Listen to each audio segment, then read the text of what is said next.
This is Elgato's most affordable capture card, the Camlink 4K that normally retails for $130. I say normally because of the world situation. This too has been subjugated to some supply restraints. But what we're gonna answer today is the Elgato Camlink 4K even necessary for you today? And is hooking up a DSLR or mirrorless camera really all it's good for? Spoiler alert, kinda, sorta. But it will integrate into your workflow. And at first glance, you're probably thinking to yourself, all this is an HDMI input, a USB 3.0 with a little blue piece in here, and it's 130 bucks?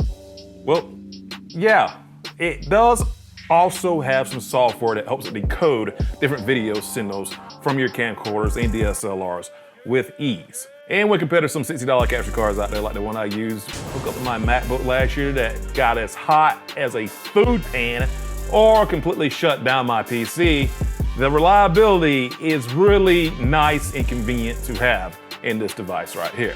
Well, ask yourself this question, do you even need a capture card for your cameras? Think about this. I'm using the Epoch Cam app with my iPhone device to stream, as well as over on the Android side, you might not even need an app to stream from your phone and get online.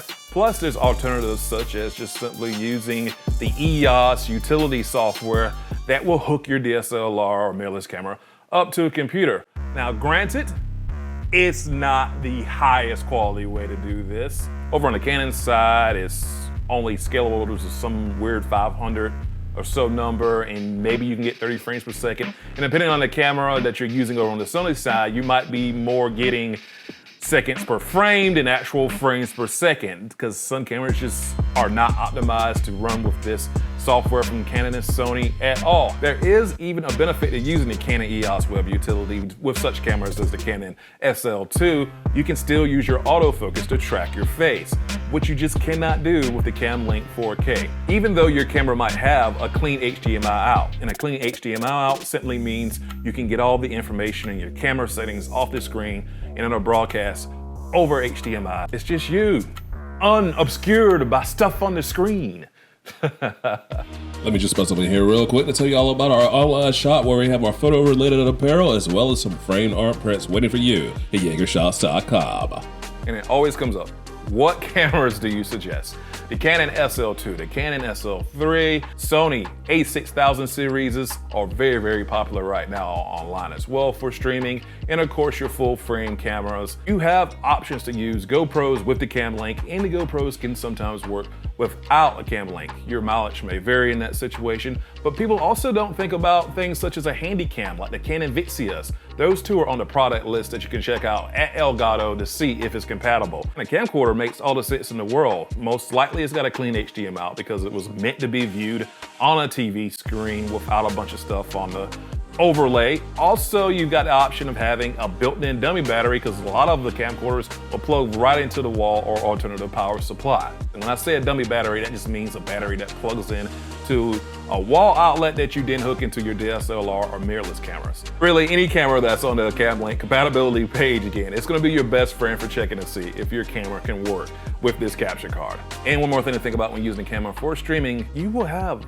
a fairly decent camera that you can do other things with if you want to start hustling on the side with, say, photography, or make some content creation for YouTube with some videos. That camera can do that. So you actually will have 3 uses for a camera: photography, video, and streaming. So it's definitely not gonna collect dust and sit on the shelf. You will get a lot out of using these higher end cameras like a DSLR or a mirrorless camera.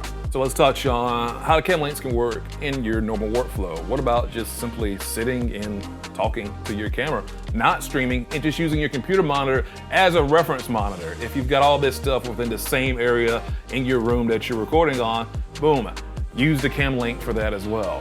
The Camlink 4K can be used to capture your video game console footage too by using software like OBS. Another side note of using the HDMI inside of the Camlink to hook up your video game consoles to play, you're gonna be playing your video games through the OBS app itself on its screen, and you won't be able to get that full screen like you would when playing video games just off of a PC.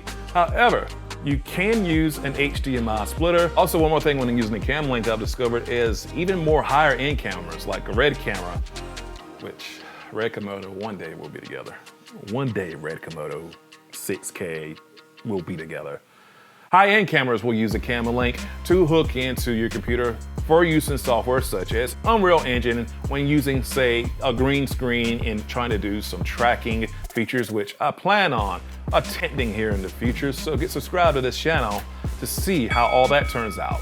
If I can stay awake through the tutorials that are a little dry, I'm not gonna lie, a little dry. So to sum all of this up, should you get the Camlink 4K? Yeah, absolutely. It's gonna be good enough for 50% of streamers out there or people who just wanna create better looking content. I'm in that 50%. I'm using that thing.